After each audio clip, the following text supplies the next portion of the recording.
सुबह उठो, सोचो आज मुझे 3 घंटा पढ़ना है, बस। तो जब तुमने 3 घंटे का गोल बनाया और पढ़ गए 7 घंटा, कितना मजा आया उस दिन। जब तुम, अगर यहाँ कुछ लोग बाहर के होंगे, तो जब तुम अपने घर जाते होगे छुट्टी में, तो ये किताब लेके जाता होगा, घर चल रहे हैं और टाइम वेस्ट नहीं करेंगे, पढ़ेंगे बैठ के। और जब तुम घर पहुंचते हो तो तुमसे क्या कहता है कि यार कानपुर में तो पढ़ ही रहे हो। पता लगा जितनी किताब लेके गए थे बिना खुले सब वापस आई है। डिसिप्लिन एक ऐसी चीज है जो कष्ट से ही आती है। जैसे बैठ के मत पढ़ो, मैंने ये डाइस ले रखी थी, मैं इस पे पढ़ता था। इस पे नजर रखने के लिए एक डायरी बगल में रखनी है और उस डायरी को भगवान की तरह पूजा करो उसकी। तुम्हारा शेड्यूल नहीं टूटना चाहिए। जय हिंद फ्रेंड्स। डिसिप्लिन एक ऐसी चीज है जो कष्ट से ही आती है। जैसे बैठ के मत पढ़ो, मैंने ये डाइस ले रखी थी, मैं इस पे पढ़ता था। कम से कम 3 से 4 घंटे, 12 घंटे मत करना, वरना स्पाइनल प्रॉब्लम हो जाएगी। किसी भी काम की शुरुआत धीरे धीरे करो। डिसिप्लिन कष्ट से आएगा। अपने आप को कष्ट दो और अपने ऊपर नजर रखो। एक शेड्यूल बनाओ और शेड्यूल छोटा बनाओ। सुबह उठो, सोचो आज मुझे 3 घंटा पढ़ना है, बस 1 मिनट। अब 3 घंटे का शेड्यूल बनाओगे तो तुम्हारा मन बगावत करेगा, कहेगा नहीं नहीं 3 घंटे का नहीं, 10 घंटा। मन की आदत है बड़े बड़े प्लान बनवाना, करना कुछ नहीं। तुम अगर उसके नेचर को देखो, वो प्लान बनाने में कंजूसी कभी नहीं करता। यही तो उसका खेल है, कहेगा पूरा दिसंबर बैठ के पढ़ना है। जब तुम, अगर यहाँ कुछ लोग बाहर के होंगे, तो जब तुम अपने घर जाते होगे छुट्टी में, तो ये किताब लेके जाता होगा कि घर चल रहे हैं और टाइम वेस्ट नहीं करेंगे, पढ़ेंगे बैठ के। और जब तुम घर पहुंचते हो तो तुमसे क्या कहता है कि यार कानपुर में तो पढ़ ही रहे हो। पता लगा जितनी किताब लेके गए थे बिना खुले सब वापस आई है। अगर आज तुम्हें दौड़ने के लिए कहा जाए तो कितने किलोमीटर दौड़ जाओगी?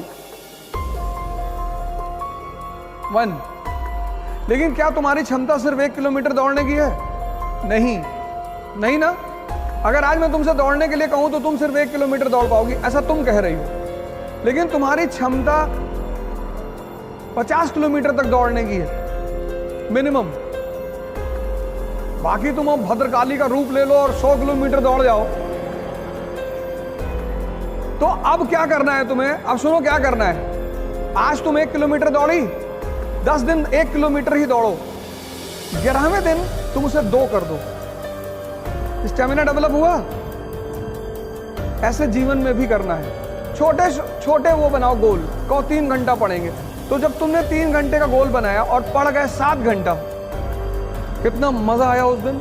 जब भी तुम अपने टारगेट से बढ़कर काम करते हो, उत्साह बढ़ता है। और जब भी तुम अपने टारगेट से कम काम करते हो, उत्साह घटता है। तो जब तुम 10 घंटे का टारगेट बना के सिर्फ 3 घंटे पढ़ते हो और ये प्रक्रिया 2 महीने चलती है, तो तुम डिप्रेशन के शिकार धीरे धीरे होने लगते हो। इसलिए कम टारगेट बनाओ और ज्यादा आउटपुट निकालो और कष्ट दो अपने आप को। वही मैंने तप शब्द का इस्तेमाल किया, क्योंकि वो तुम्हारी अचीवमेंट होगी, कोई कर नहीं पाएगा।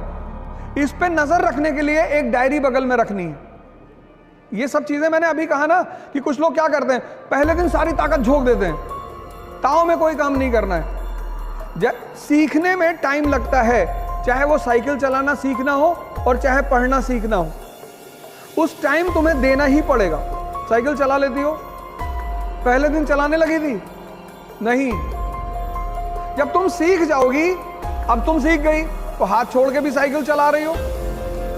एक डायरी अपने पास रखो, उसमें अपना नाम लिख के अपना डेवलपमेंट ग्राफ बनाओ और उस डायरी को भगवान की तरह पूजा करो उसकी। तुम्हारा शेड्यूल नहीं टूटना चाहिए। जैसे आज तुम्हें मूवी देखने जाना है तो तुम जाओ, लेकिन कल अगर तुम्हारा मूवी का शेड्यूल नहीं है तो भगवान भी अगर उतर के तुमसे कहे मूवी देखना जाना है तो तुम्हें नहीं जाना है। इसलिए बचपन में स्कूल में हमें एक बड़ी प्यारी चीज मिली थी, डायरी। डायरी मतलब डिसिप्लिन। तो ये काम करो, डायरी बनाओ और अपनी स्टेमिना को अपने हिसाब से आगे बढ़ाते चली जाओ।